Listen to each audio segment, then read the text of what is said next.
Racing right now. He's got traction, he's got rid of the outside, both of them! Maloney! Oh, he's taken Anderson! Anderson's up top here! Oh my God! Oh! Big crash! Oh my goodness, half the field's gonna get rolled! Second very close. These guys are want to make their way through the field very quickly. This is it! This is over! I can't believe this! Oh my God! God, what?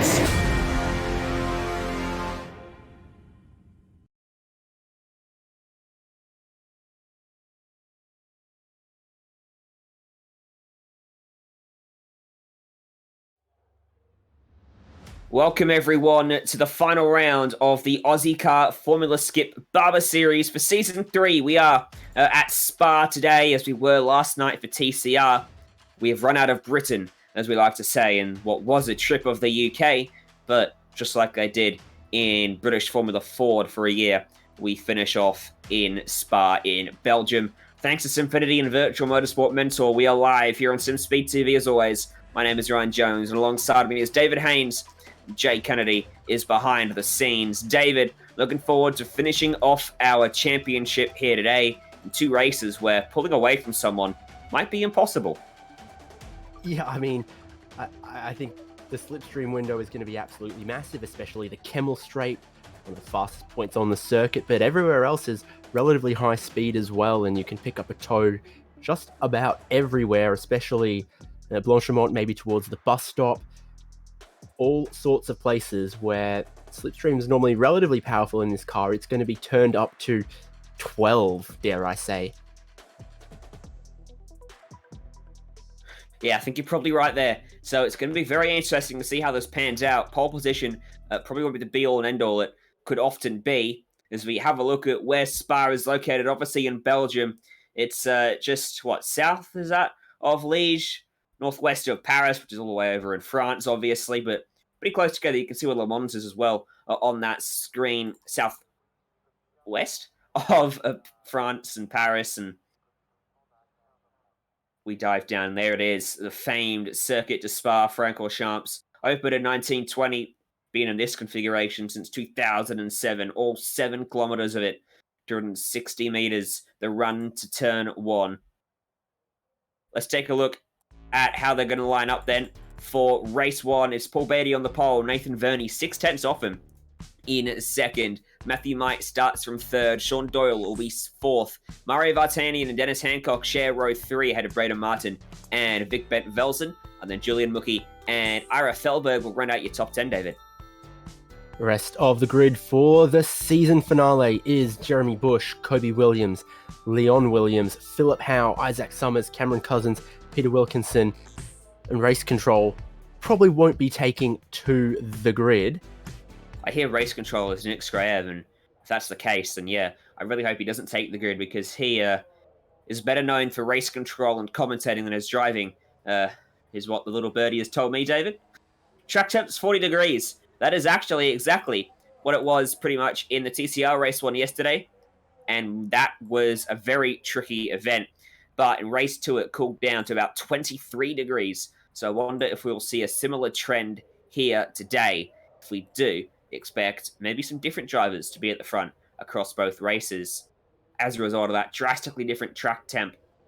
Estimated race distance, just 5 laps. They're lapping at times of 2 minute 51 in qualifying.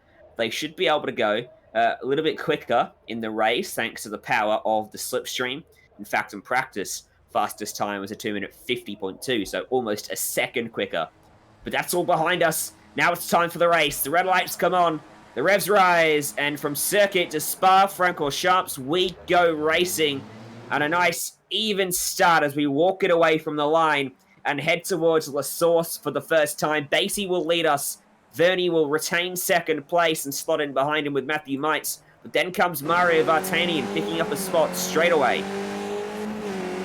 Indeed, going to ride on board Sean Doyle in the thick of the action, right up behind Mario Vartanian here, but he just rolls out of the throttle because they're going to go single file up the hill, and then the slipstream down the Kemmel Straight towards Lacombe is going to be where the action will be. Already a little bit of a touch up the top of the hill. Doyle runs off the outside of Radion to get to the right side of Vartanian and Mites. They're 3 abreast coming onto the Camel Straight. Doyle with his car in front now, just breaking clear in front of them. Vernie's trying to attack Beatty, but it doesn't look like he's quite going to get there into Lacombe. So Mites falls back to 5th after starting 3rd. Got swallowed up on that Camel Straight, which is one of the dangers of not being firmly in the draft of the car in front and having cars that are in your draft right behind you. Yeah, and that was clever stuff from Doyle. Just waited, stayed back in 5th, and knew that the best overtaking opportunity was yet to come. Took the double slingshot, took them 3 wide quite cleanly into 3rd, and look at the attack he is on. Beatty and Vernie have not gotten away.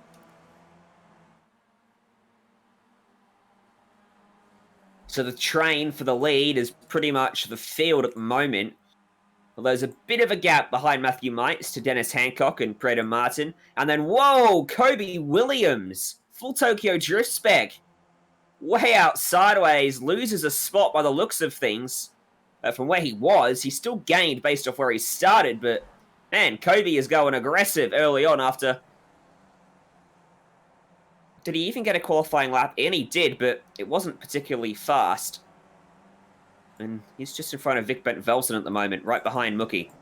Oh, they touch! And Kobe's off, and he's into the gravel, and he's in the fence. The front has fallen off there. A lot of damage. The back does so in sympathy as well.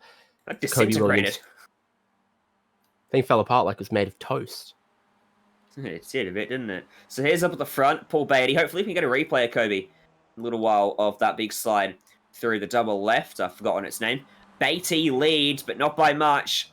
2nd, 3rd, and 4th. That's Vernie, Doyle, and Mites. And Vartanian right on his bumper. Mites is starting to fall away. Back in 5th. That's Doyle defending. As Vartanian goes by him for the 2nd time in this lap. And moves up to 3rd. So a good opening lap from Mario. Picks up 2 spots. And tell you what, Beatty actually pulled a bit of a gap there through that last chicane. Here we go. Well, that was him going off and finding himself in the tyre bundle.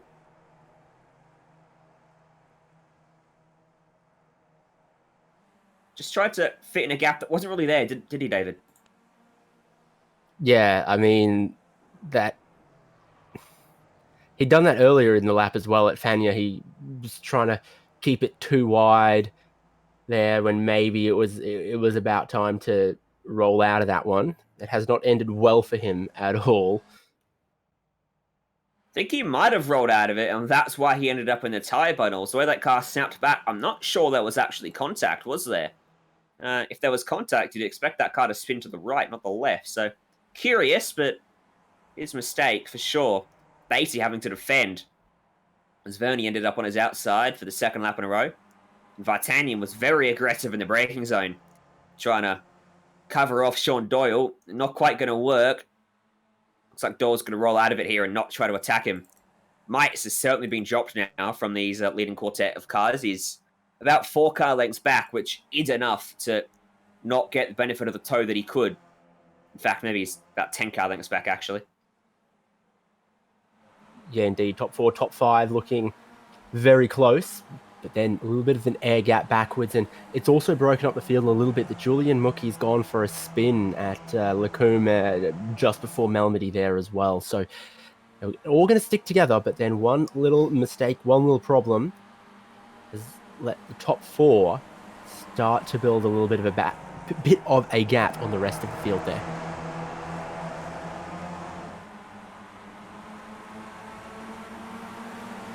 Top 4, there's Mites, as I mentioned, struggling to keep pace. Braden Martin is pretty much by himself, as is Dennis Hancock. Then there's a really big gap starts to form. There's a big train behind Leon Williams at the moment as well. Isaac Summers, Frank Felsen, Jeremy Bush, Wilkinson, Arafelberg all lined up together. Is going to be a challenge at the front now. Beatty is going to have to drive slightly defensively into Blanchimont.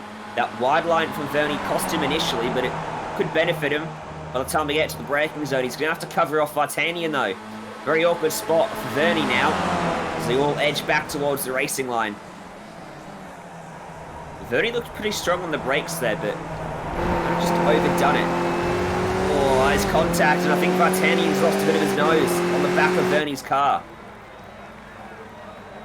Yeah, he definitely went very deep for the first apex, compromising for the second apex, and he checked up right in front of Vartanian. It's almost impossible to tell whether there is nose damage on Vartanian's car or not, with the silver-black paint going on there, but more problems at the bus stop. Bent Veltzen by name, bent rear wing by nature, it seems.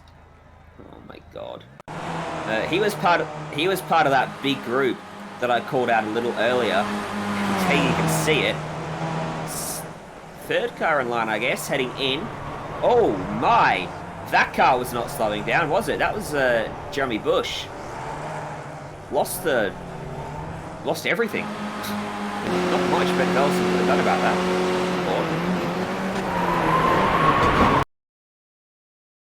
Ouch is the best thing to say for that. That was in way too hot for Bush. He might have been worried about what was going on in his mirrors, what was going on with the other cars around.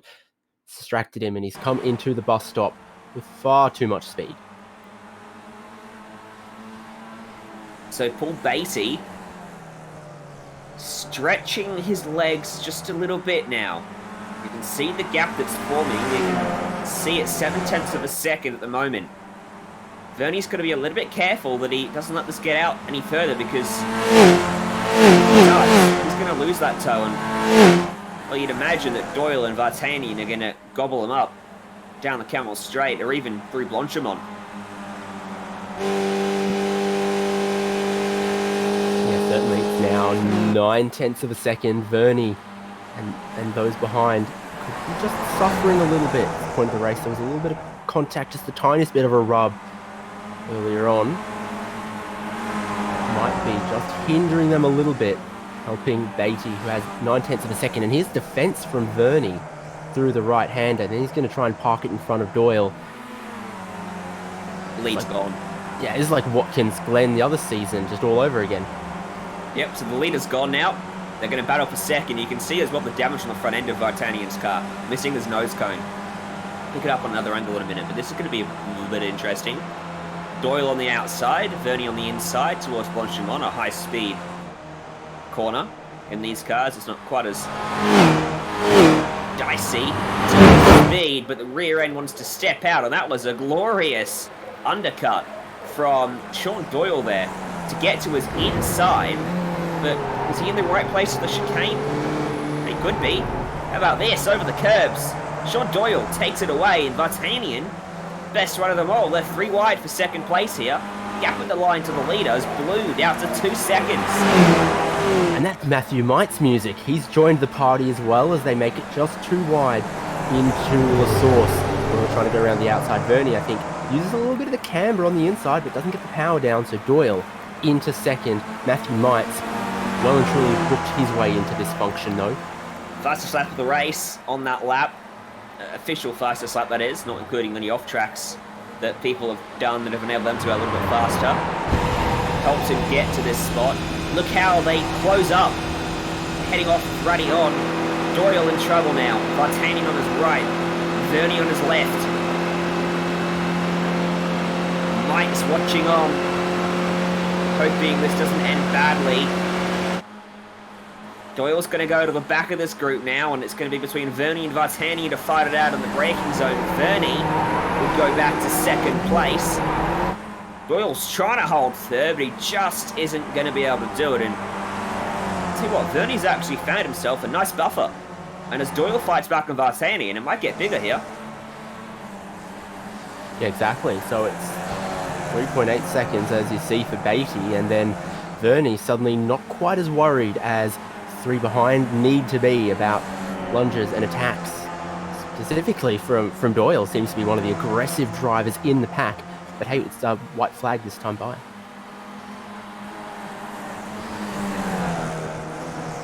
So, between the top 2 in the championship, if they finish this way, that's Beatty and Doyle, they finish where they are now, it's going to be pretty much level heading into the final race of the season. They will be tied. They're currently separated by 3 points and 1 point per position for that. They're 3 positions apart right now.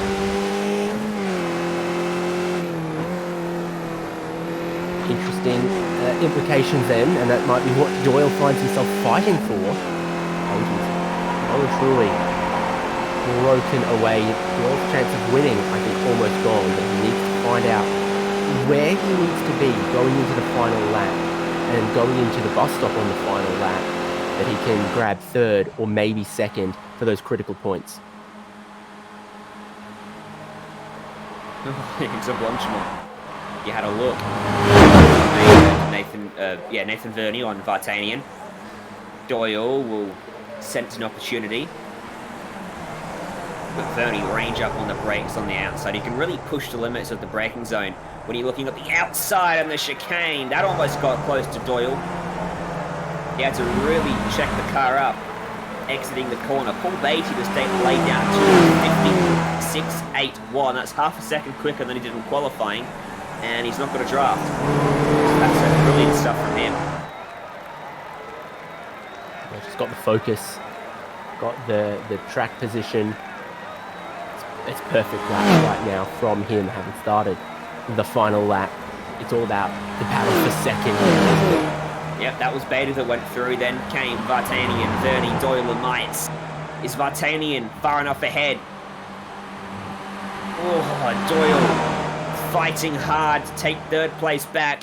If he does, he'll be 1 point up in the championship. Mario's moving the car across. He doesn't want to get someone on his inside. He may have 2 on his outside, though. Here comes Verney to the middle. I think Doyle's backed out of it. Just hasn't got quite as good of a run as Verney's got. Verney back to 2nd. Exactly where he was at this point last lap. Doyle's still 4th.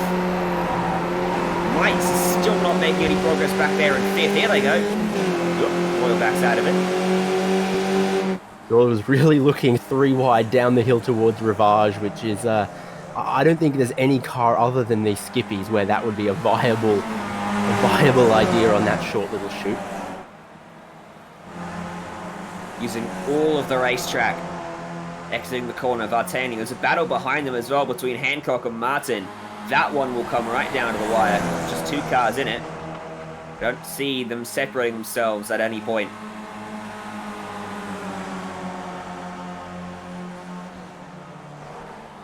It's a waiting game till they get back to the back straight towards Blanchimont.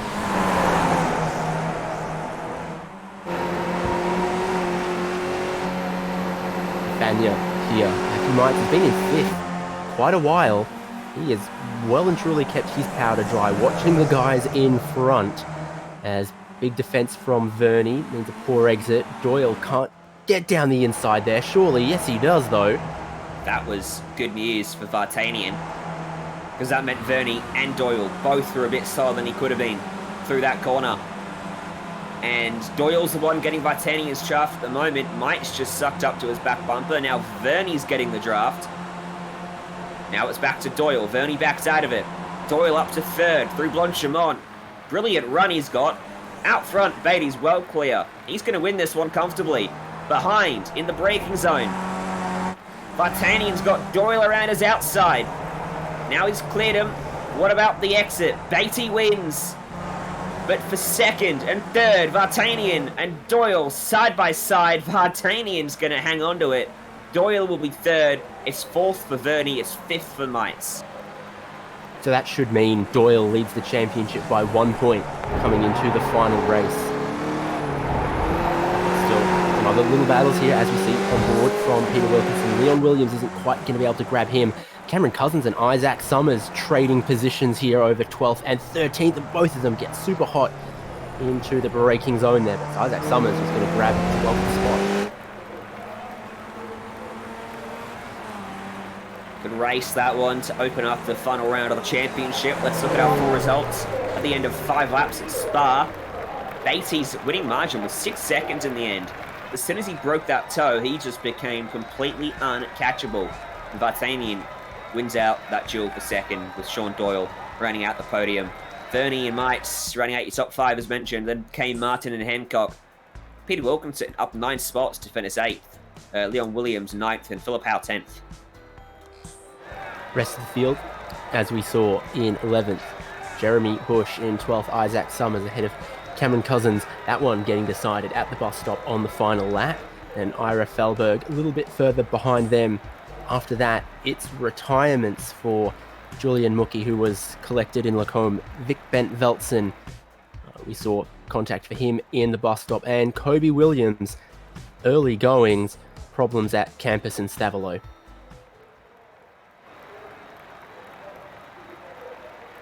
So that brings to an end race 1. Stay with us here on Simspeed TV. We'll be back on the other side of this, ready for qualifying and race number 2 from Spa. Final round of the championship.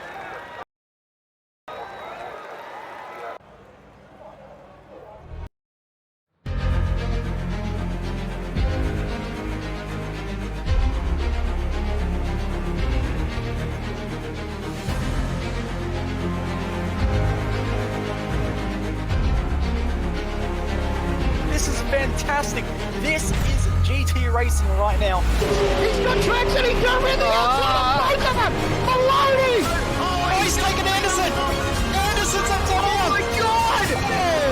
Big crash. Oh my goodness. Half the field's going to get rolled. Second very close. These guys are want to make their way through the field very quickly. Oh, there we go. Oh no! That's massive!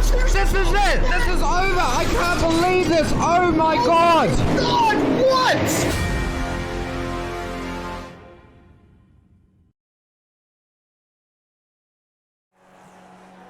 Welcome back to Belgium, live on Simspeed TV at Circuit de Spa Francorchamps, the most famous racetrack in Belgium, and certainly not the only one. It is the final round of the championship, and it is a 1-point gap between Sean Doyle at the top and Paul Beatty in second. 501 and 500 points they have, respectively. So, yeah, look, David, this final race is going to be the winner takes all, pretty much. Yeah, near enough to it. All to play for. 1 point to separate the championship contenders. So the strategy needs to be perfect. Qualifying could be pretty important. You're not going to get a whole lot of laps in 10 minutes around here. You're only going to get 2. Normally they're allowed to do 3. But throw the outlap in there. And then flying laps in the region of 2 minutes 50. You run out of time, so Kobe Williams here is on his outlap now, heading down the Kemmel Straight. He may only get 1 lap in. In fact, he's only here now. Qualifying is going to be important. We saw Beatty qualify on pole. As soon as he was given the opportunity to break away, he did in 1 by 6 seconds. You're back in the pack, and you can't make your way through quick enough. The leaders could check out on you very quickly. And that's what happened as well. The top 4 or 5 broke away, so you can't afford to make a mistake here, especially if you're Doyle or Beatty.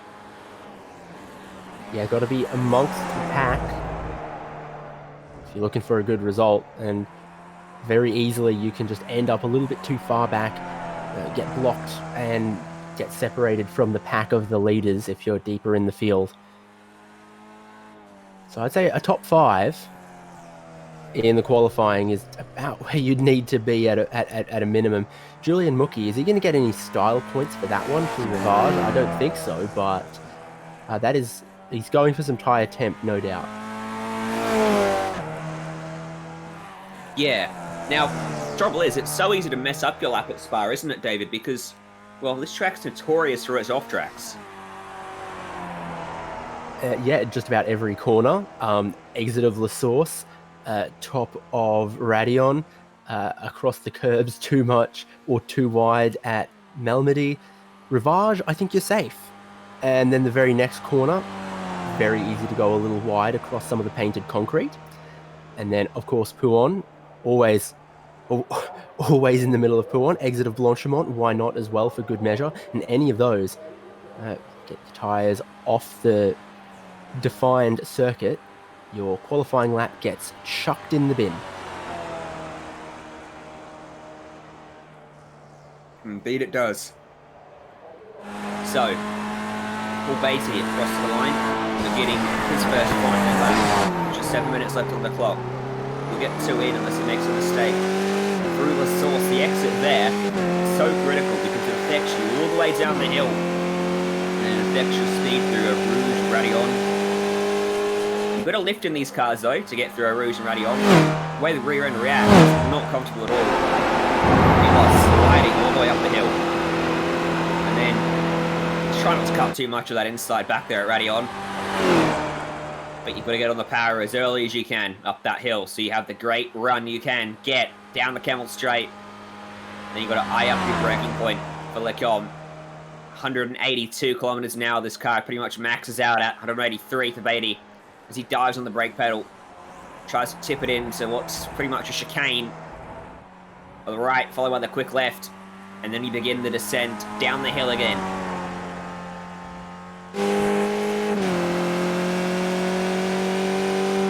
The Rivage is going to need 2 downshifts by the looks of it. He tries to keep it tight to the inside. Some drivers go for late apex, some try to diamond the corner.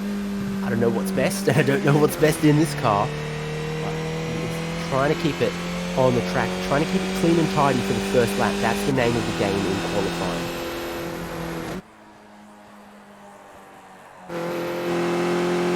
Through Corn, meets the first apex. Doesn't let the car drift out too wide, and then through the exit as well. Meets the outside very nicely, so kept up a good speed. Opted to take a much tighter line through Puom than we've seen some drivers through there. They often let the car get very wide. Lap 1, Kobe Williams was well wide where he should have been in race 1. Now back around to the double right-hander. 290-degree right-handers pretty much. Very tight off-chuck on the outside there you've got to be careful of. Similarly on the outside here, which is tricky because you're getting the power down very early for this run up towards Blanchimont, which is wild in these cars, not because of the speed you carry, but because of the rear end trying to overtake the front end. Absolutely, got to breathe the throttle a little bit to make the car start turning, but then you don't want it to have a mind all of its own and have that rear wagging and hanging out everywhere.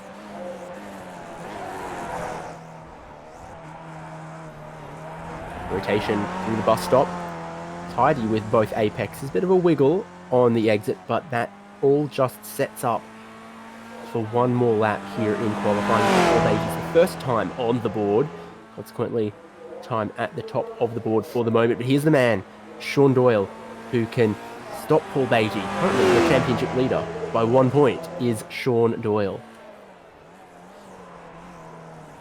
After lap 1, he's 1.1 seconds away from Beatty. Expecting the lap times to be quicker, much quicker on the second lap, not just because of the tyres, but the relative track temp compared to qualifying in race 1. Almost 20 degrees cooler. So the time should inherently be quicker. Right now, they're 4 tenths off pole in race 1 session. Vartanian here, blinded by the sun.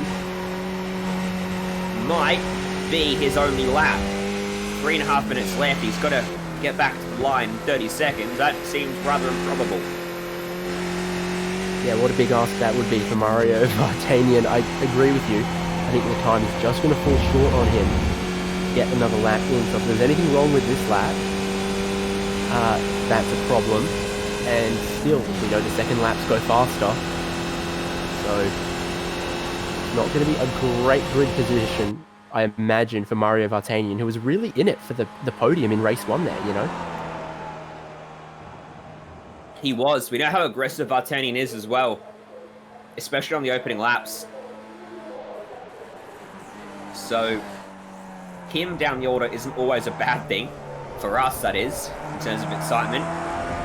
What's he going to do then on his one and only lap that will be completed in this session and count towards the leaderboard? He picks up an off track, so Vartanian is going to have to start from the back.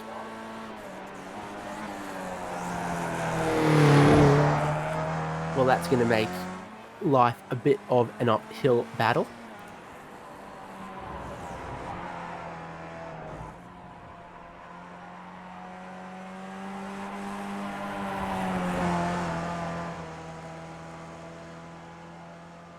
Sure, that's Dennis Hancock on an outlap. I'm not sure he's going to get anything. So, Beatty here, up the hill. What's his minimum speed through Blanchimont? Remember, they maxed out at 183. at the end of the Kemmel Straight.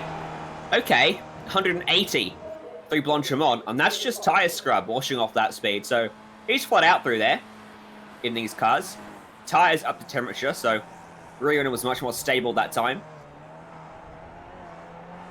Got quite a lot of the first curb. Just keeps it within the boundaries, exiting the chicane. Paul Beatty, second and final lap, 50.7. Quickest we've seen of the day so far in qualifying for both sessions.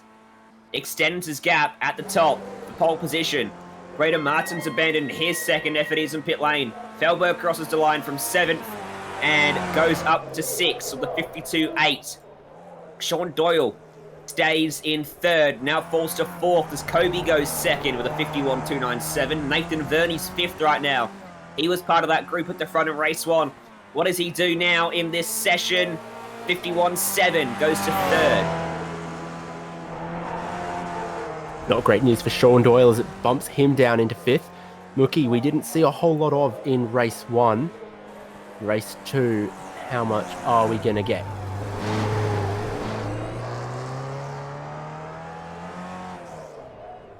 Yeah, don't adjust your TV, ladies and gentlemen, because that is not how the Skip Barber is meant to look. For Philip Howe there, he's gone and made a bit of a Reliant Robin of it.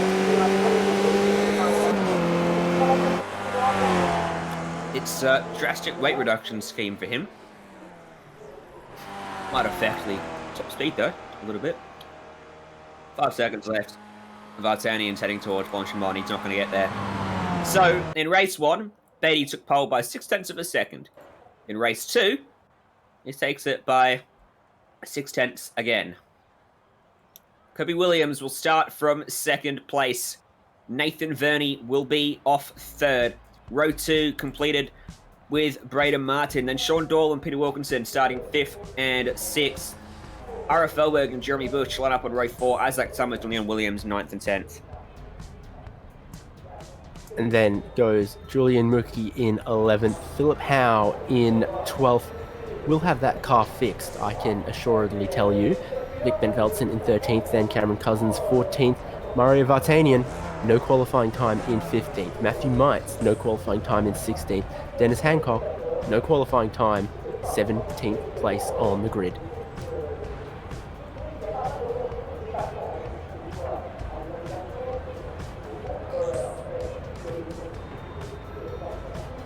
So, 8 laps ahead of us for race 2. A mandatory pit stop for a minimum of 2 tyres, as we've had all season long. 25-degree track temp. So much cooler than the first race. Would that make this one a little bit easier on the drivers in terms of not making a mistake, not letting Beatty get away? The raw pace advantage he has is troublesome if he breaks that toe. We've seen a lot of drivers dive in as early as the end of the first lap across this season. There's generally always a couple though that go most of the distance before pitting. What are we going to see today? Beatty's 1 point behind at the championship. He has pole. Doyle, who leads by a point, is back in 5th. He needs to finish ahead of Beatty. Winner takes all between them.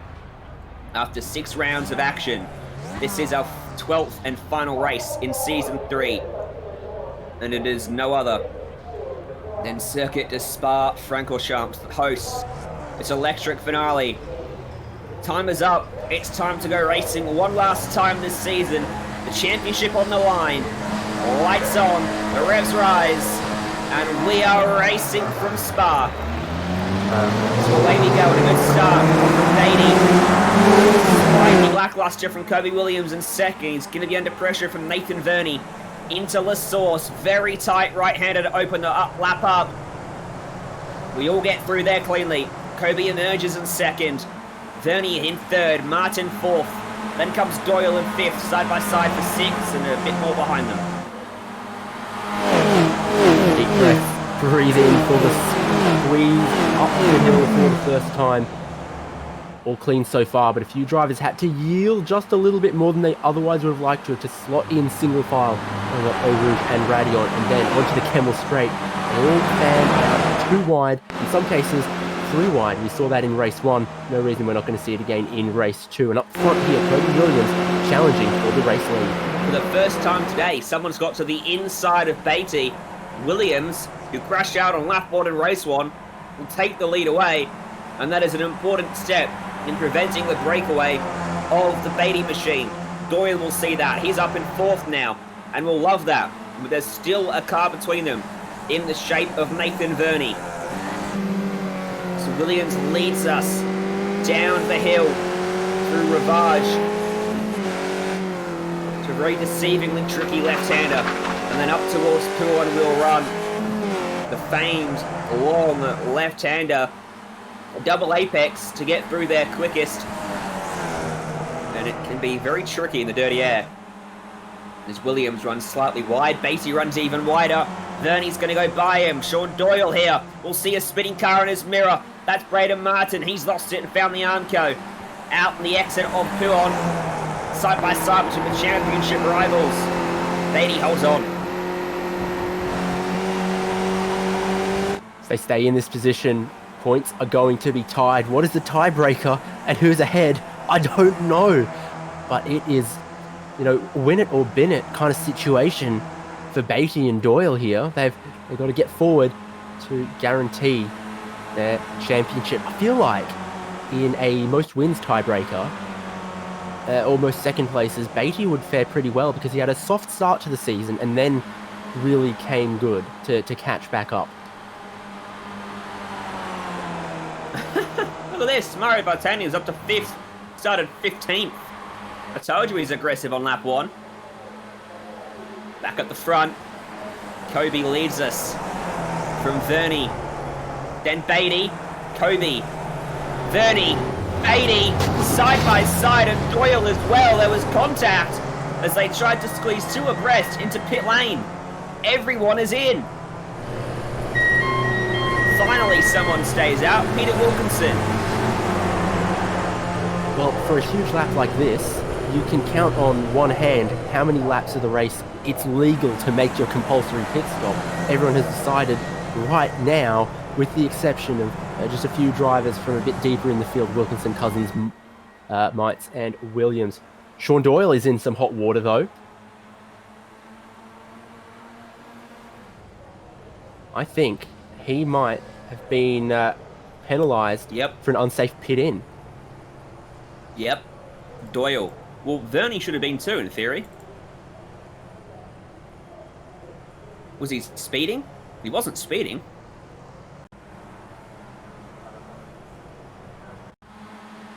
If Doyle got pinged, then Verney should have. Doyle was in the actual lane himself, and he had no damage. The car was fine. What's gone wrong for Sean Doyle?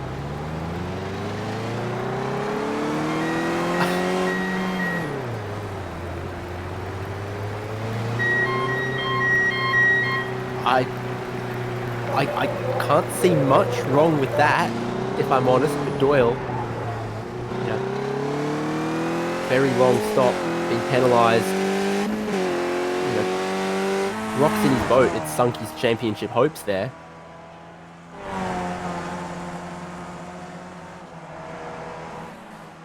It would have been very good to see them battle on the track, but an inexplicable penalty has to be speeding, because there was nothing wrong with his actual entry to the pits. Checkup happened in front of him. You don't get penalties for contact entering pit lane. And he had got away with that damage as well, so it's not bad. He wasn't carrying a slowdown penalty. Whoa! That was Wilkinson. He was the first of the cars that stayed out. Now he isn't. Technical analysis of the year for you there. Matthew Mikes is that first car for Cameron Cousins. Nick Belson, then comes Leon Williams. Wilkinson now fell away behind him. Kobe, first car out of the lane. Look at the margin he's got over Murray Bartani and Nathan Verney. And then look how far back Paul Beatty is as well. So this top group's really spread out. Yeah, a bit of a checkup on pit lane, and then there's how aggressively you take that hairpin in the pit exit as well. For Dennis Hancock, no qualifying time, and put a loop on his outlap after making his pit stop, it would seem. Remember, Mookie hit the wall on lap 1. He's come into the pits, gotten the car fixed, taken his compulsory tyres. No, sorry, that was Braden Martin. But there's other dramas near pit in. What on earth? Cameron Cousins and Leon Williams have managed to crash entering pit lane. Now, this is what could have happened with Vernie when he tried to squeeze in from the left-hand side of the chicane. Was this around Vernie again?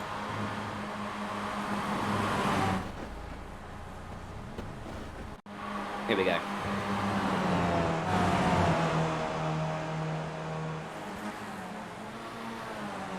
It's Cousins and Williams approaching final corners at the bus stop. Oh, locked up. And then, what? Both of them with a very similar mistake, locking up, failing to make the left-hand turn into pit in. How do you... I don't understand how you make that mistake. And turn left. Leon Williams has just followed his wheel tracks. Is he And watching him and not where he's going? that's something that you don't see all that often. Look, the mistake from Cousins, I think it was, you can kind of see he got really deep into the first part of the bus stop, then he had to come across the track towards pit in, and then realized he was going too fast, couldn't brake and turn at the same time. Okay, it's Leon Williams, or I'm a little confused how he lost the reference points there and managed to hit a stationary car off track. Well, there's Kobe, leader of the race, with Vartanian behind him. That gap shut down. Vernie in third, Beatty in fourth.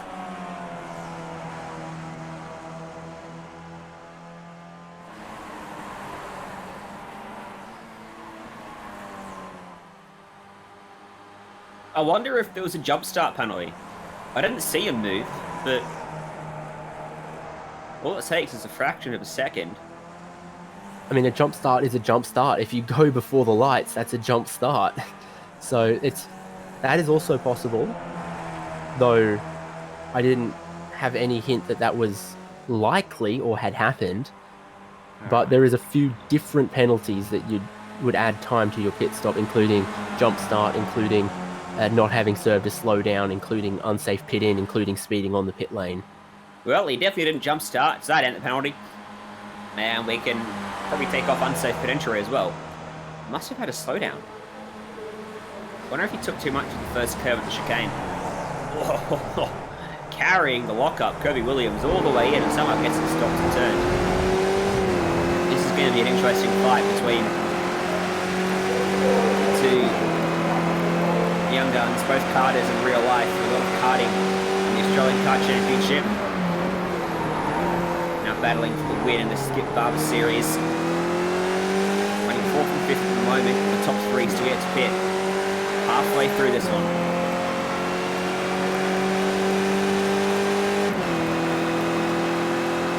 So your top 3 on the timing column to the left, yet to pit there. Kirby Williams in 4th, has made the compulsory pit stop, is your net leader at the moment. For how much longer though? Maybe just another second. Side by side on the Camel Straight.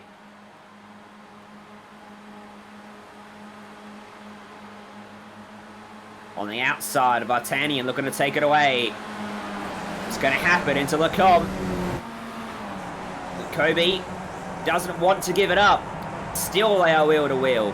This drags Vernie right into the fight. Kobe's going to take the spot back from Vartanian. He had it for just only a second or two. Now he covers off the inside for Ravage as well. Vernie, please take a tear off. That visor is looking a bit dirty. Can't see it when it's out of the sun, but into the sun it's pretty muddy. Yeah, we could have all the tyre smoke from Kobe Williams on it.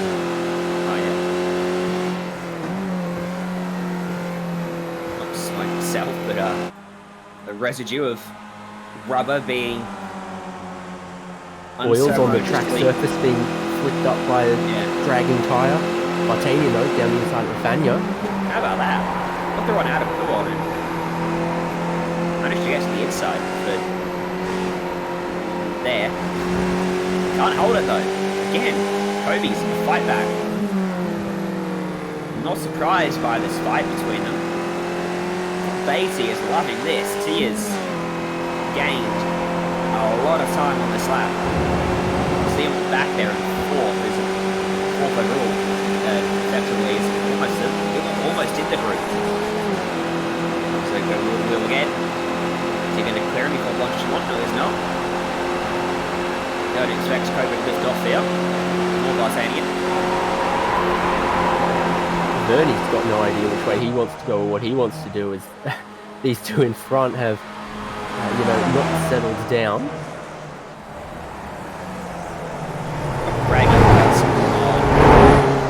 Offer here between these two. Good mates of each other as well off the sim. Belts and pits, leaving just two out there who have yet to do so. Beatty's up to third. 2x2 into La Source.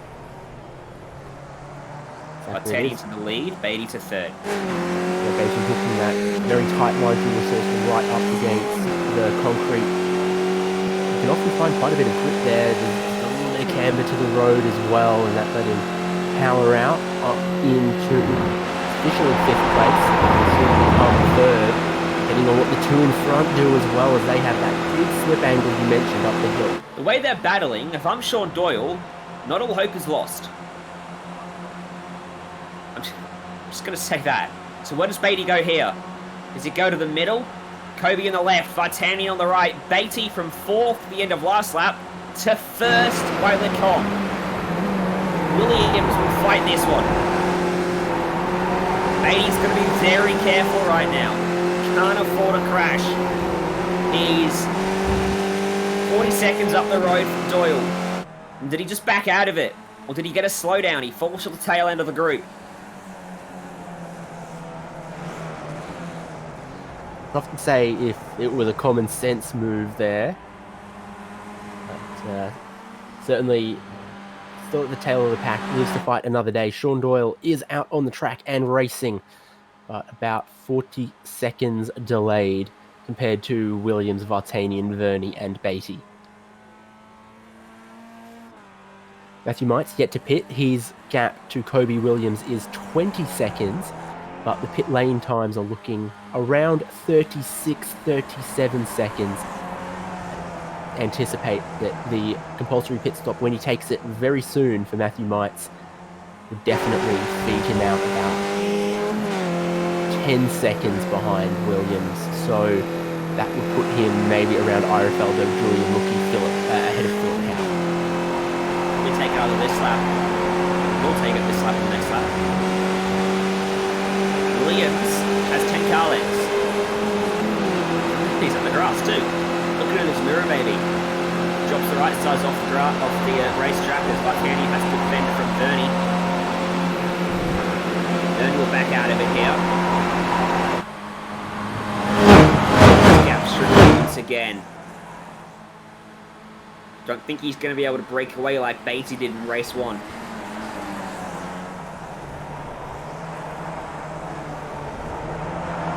To go for these drivers. 3 laps left in our season as we're right on board with current 5th place Vernie, but it is 3rd place once Mike Wilkinson pit at the end of this lap. Championship leader Sean Doyle back in 14th, which means champion-elect is Paul Beatty if he finishes where he is in 4th.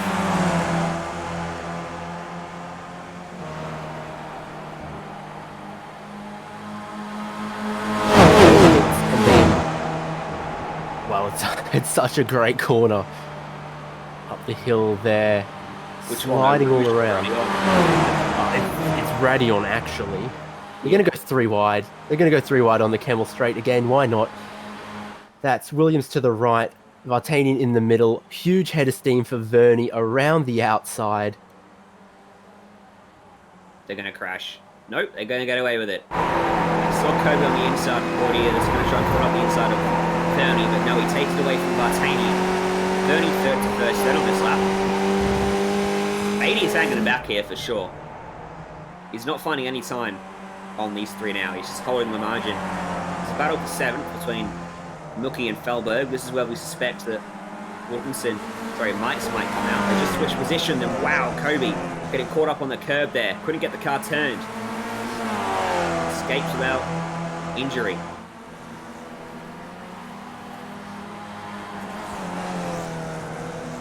It's very much an Alain Prost sort of drive from Paul Beatty. If he's willing to finish 4th to take the championship, if he's going to win with as little speed as possible, win with as little risk as possible. Paul the Professor Beatty. Rather finish 4th than crash out trying to win.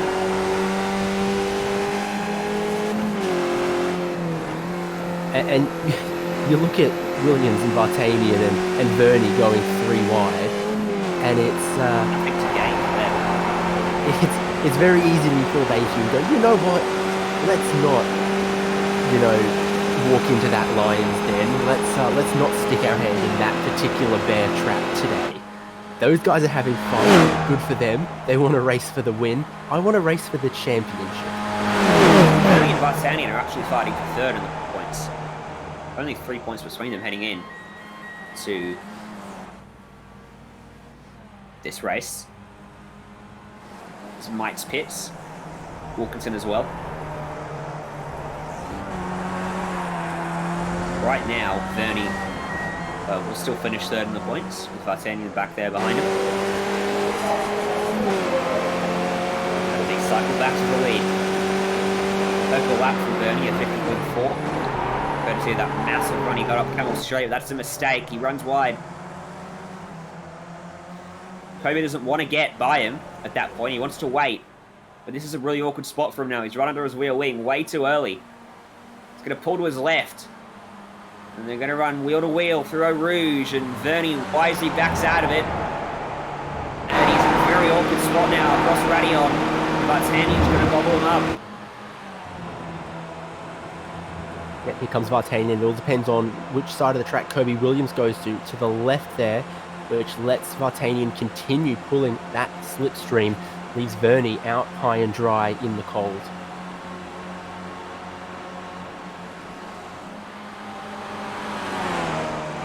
Is where Matthew Mites has rejoined. He's got cold tyres and he's right in front of Ira Felberg and Julian Mookie. He's going to try to hold those guys off, and look at the kind of speed that they've got compared to him on his outlap. Wilkinson rejoined in 11th, right next to Jeremy Bush, behind Philip Howe, Dennis Hancock. There's the lead. Lap and a half to go.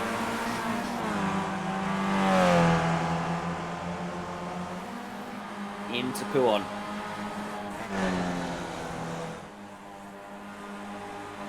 Big forward grip there for Mario Vartanian. Sends him out a little bit wide, gathers it up for the second apex. But the horsepower is not so huge in these cars. The tyre scrub can be significant. Not sure that's the fastest way through there, though. It was very committed. Late on the afternoon, evening. It's 8:15 in sim time. The sun's very low on the horizon, glaring in their eyes, and they point this direction, such as right here.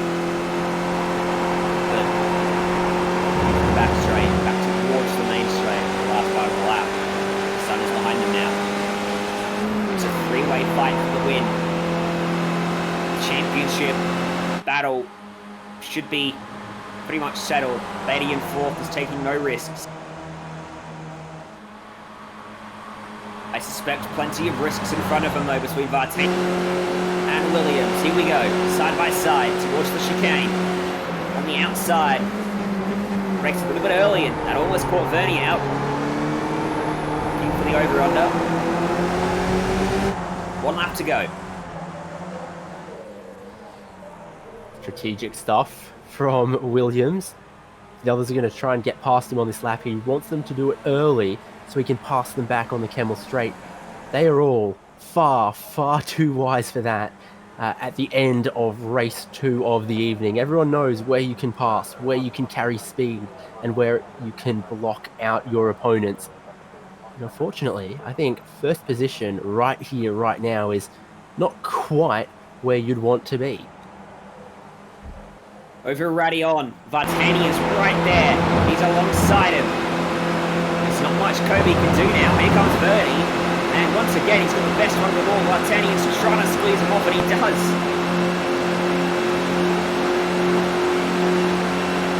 So into Lecombe. Vartanian and Williams. Williams with the inside line. Into the braking zone. Somehow holds on to the lead of the race. Vernie will be annoyed. He got left with nowhere to go with the massive run he had. Now Williams defends for Ravage. Behind them, they're scrapping as well. But we should keep our eyes at the front. Look how tight that is. Exiting the corner.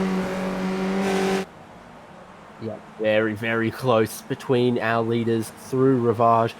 And a bit of traffic up the road in the shape of Cameron Cousins. I think that will play into this. Vartanian, as he goes through Pawn, again, wide for first and second. Vernie keeps a slightly tighter line, and he would dearly love the two in front to goof up, throw away their chance of a win. Otherwise, what can he do? Look at that move. Around the outside from Vartanian, a lot of speed, but this might give Williams a run for the next corner, and it does. Oh, Vartanian almost turned in too early there. Who's going to get this run? Heading towards Blanchimont now. On the final lap of the race, it's Williams, then Vartanian, then Vernie. Patey just forcing himself not to get involved in this. Vartanian's moving to try and cover off Vernie's momentum. Forcing himself to the inside of Williams. Into Blanchimont. Can't quite clear him. In fact, he does clear him. Dive from that green car of Kobe Williams. He'll go to the outside for the chicane. There's a lapped car in front. He won't be a factor. A big lockup from Kobe. He can't get it stopped. But a lot more brake pressure than he wanted. That means Vartanian is going to win the final race of the season. It's second for Kobe. It's third for Vernie. It's a championship for Beatty. And he is clearly well thrilled with himself. A lot of riding along with his caboose hitched to the train at the end of that race, but he knew exactly what needed to be done for the championship, and that's what he's done. Mites, the battle he's had here with Mookie and Felberg. Julian Mookie has gone and grabbed 5th away from Mites.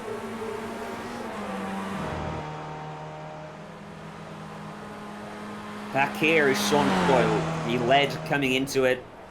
He will be second coming out of it. Penalty on pit road, unfortunately, puts to an end his championship hopes. With second is a good result at the end of it all. He's only just going to finish a point ahead of Vernie, in fact, for that, after Vernie finishing third in that one. Gained him a lot of ground. Let's look at our full results at the end of race 2. It's a win for Vartanian to cap off the season. It's second for Kobe Williams. Nathan Vernie third. Paul Beatty picks up 4th in a measured drive to claim the championship win. Julian Mookie home in 5th. Matthew Mites in 6th. Lara Felberg, Philip Howe, Jeremy Bush and Peter Wilkinson round out the top 10. Dennis Hancock gets 11th place. Not bad for no qualifying time, honestly. Vic Bentvelsen in 12th. Isaac Summers in 13th. Sean Doyle, a tale of woe, in 14th place. Leon Williams, last car on the league lap, in 15th. Cameron Cousins intentionally went a lap down to our leaders coming out the final corner, so he didn't have to do another tour. He finishes 16th, 1 lap down. And Braden Martin retiring quite early in the race. Let's have a chat. Oh, we wait for... Oh, no. Let's have a chat to Paul Beatty. Congratulations. A measured drive there. You know what you had to do, and you've won the championship. All right, folks. Hello, Paul. Congratulations on that championship. Oh, very happy. Woohoo! How was that second race for you there? You had a lot of pace, but suspected you were holding yourself back a little bit. Well, like, I had one hand on the trophy, and those three were sort of, I did pass them at one point, and then I thought, no, what am I doing? So I just pulled back, and I was just sort of knocking around behind them, really. Heading into it, you were a point behind Sean Doyle, and they're pretty sketchy getting a pit road, wasn't it? Yeah, I had a little word with the driver concerned about that, but it was nearly the end of the race for Sean and me there, so I just saw him out the corner of my eye just in time. But it was a bit sketchy, that one. Race 1 was pretty good. You got out to a massive margin. Just as soon as you broke that toe, you were able to pull away. That was my plan for the first race: just get out and just defend until I was away from the draft, and then just try and disappear and don't make any mistakes. And so I was very happy with that one.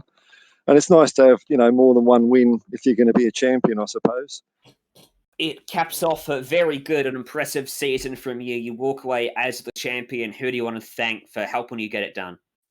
Hey Milo, we won a trophy. Where's the trophy cabinet in the Team Milo Racing Academy? We did it, boys. And a mate of mine who's just had an operation, and the deal was he recovers from his operation so long as I win the championship. So, hey, Erhard, man, we did it. That's good stuff, Paul. Congratulations. And your guys' calls have been fantastic to watch. It's been so really, really cool watching it. Really good stuff.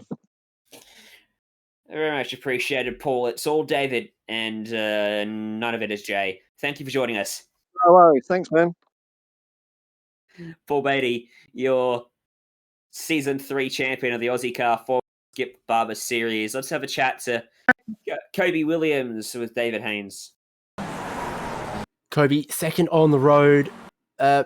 Maybe not race 1 you would have wanted, though. Oh, definitely not. But it was a bit of a racing incident. I probably shouldn't have placed the car there, and stuff happens. So yeah. Stuff does indeed happen in racing, but race 2, you really gave it some fight there, back and forth with Mario and Nathan Verney for the lead. I mean, is there any word strong enough for how the slipstream is in these skippies at Spa? No, not really. It's very intense. It's just past one. It's just going straight back, like past each other, just switching and doing whatever. Really, yeah. And what about the land rush onto pit road at the end of lap 1? It seemed like that was the dominant strategy when there was only a few options for your pit strategy with such a huge lap. Yeah, most of the races this season were pitted on the first lap because the tyres take a while to heat up, so we all pit on the first lap to have warm tyres towards the end, so it makes a big difference, yeah. Scariest corner around Spa, and what's the one that's most difficult to keep it within the track limits? Definitely going down the fast left, yeah. That's many incident points at that corner this race, yes. Would that be the corner known as Puon? Yeah, I believe so. Famous corner, quite a popular one. Well, congratulations, Kobe. You definitely showed us some excitement in this race and throughout the championship, dicing around here and there. Anyone you want to thank on the broadcast? Thanks to my sponsors, Ciclid, Six Sims, SE Motorsport, A1 Engines, DR Cars Australia, and anyone else that's helped out during the season. And yeah. Easy done, Ryan. Kobe Williams finished second in race 2. A good job from him. Let's have a chat as well then to Mario Vartanian. Mario, congratulations on that race win. From starting 15th, it seemed improbable, but got the job done. Yeah, thanks. I kind of knew that I had to get up spots real quick because of a slipstream and they just pull away. So I had a bit of an aggressive first lap to try get as many positions. And then by the end of the exit of a pit lane, I somehow got into P2. So I guess I kind of fluked it, but the strategy worked. Talk us through your battle with Kobe. It seemed like a personal one. Yeah, it was very personal. I mean, I didn't want to smash because there's a bit on the line, but best battle I've had with him in a long time because every other time we race, it always ends up us in the wall. So it was pretty fun. I'm glad it didn't end that way today. A solid Yeah. performance from you. What about race one? How did that pan out from your perspective? I didn't get to finish my good quality lap, so I was a bit disappointed. But I just tried to stay out of trouble and use the slipstream to my advantage and really place my car in the right spot for the last lap. And then it kind of just was a smooth playing field for me, really. Very good job indeed. You've been begging me for an interview for a long time, Mario. So now's your chance. Who do you want to thank for helping you get it done? I'd like to give a big thanks to Richard Erdman, my dad and my mum, Team Iridium, and my sponsors, Assassin Dirt Black, Assassin Aluminium, and Triways Logistics. Good stuff. Congratulations, Mario. Job well. Thank you. Mario Vartanian walks away as the race 2 winner from Spa. Race 1 winner we've talked to obviously already, Paul Beatty, and your champion, which means next up on the list, who is it? All right, Sean Doyle. Of course it's Sean Doyle. He's standing by with David Haynes. Well, I'll let's address the elephant in the room right away. From your perspective, the pit stop in race 2, what happened? I don't know what happened. Paul, I think, had to quickly break the move out of the way of someone else. I nearly hit Paul, and then I copped the black flag. So that was the end of that. What was the message on the black flag? Because we know there's a couple things that can give you a pit lane penalty, some more dubious than others. Was there a particular message for it? Yeah, I probably got a bit of speeding in the pit there, mate.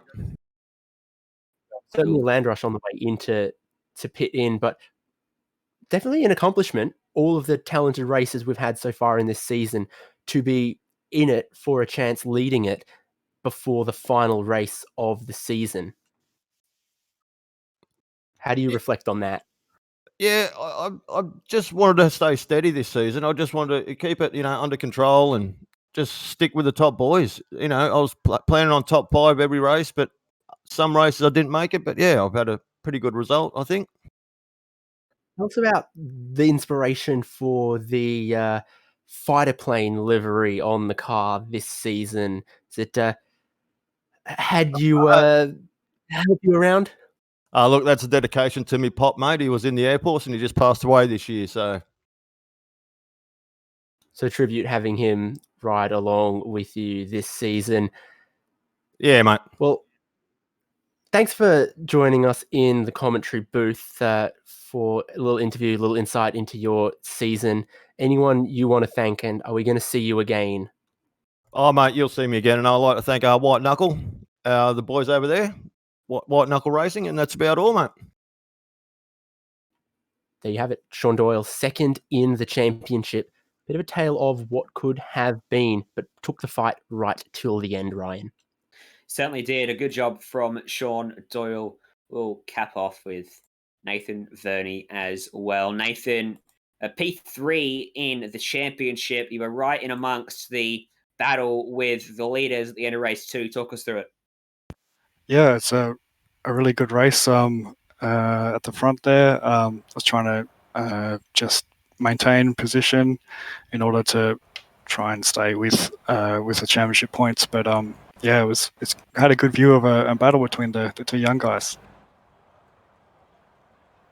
Yeah, it was an interesting battle between those two, and you just come up short. But in terms of the championship as a whole, third place is a really solid effort. In the end, only a point away from Sean Doyle in second after his issues today. You happy with that?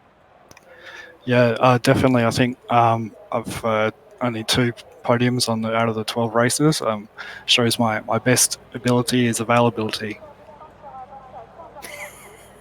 I like that. But I think you're selling yourself a little bit short. Next season, we are expecting to see you come back. What's the target then?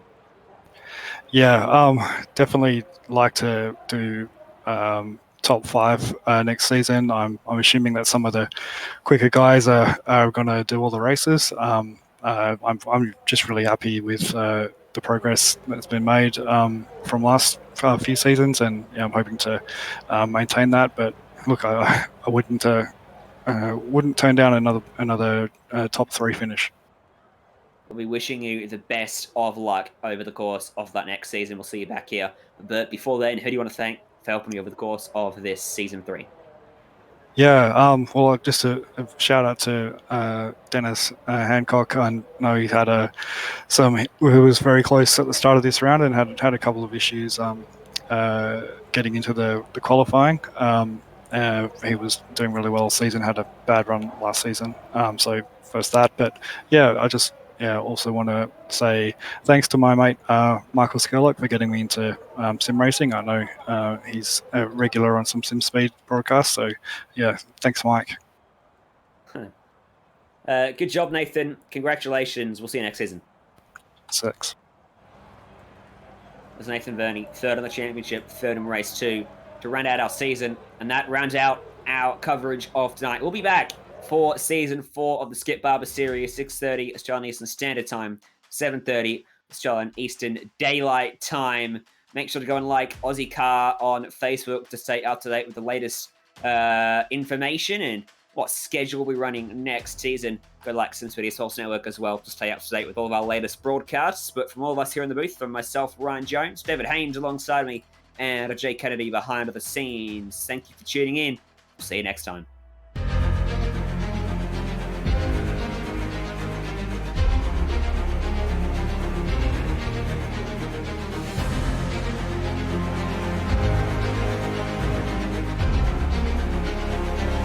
This is fantastic. This is GT racing right now. He's got traction. He's got rid of the outside of both of them. Maloney. Oh, he's taken Anderson. Anderson's up to him. Oh my God. Oh, big crash. Oh my goodness. Half the field's going to get rolled. Second very close. These guys are want to make their way through the field very quickly. Oh, there we go. Oh no. That's massive. This is it. This is over. I can't believe this. Oh my God. God, what?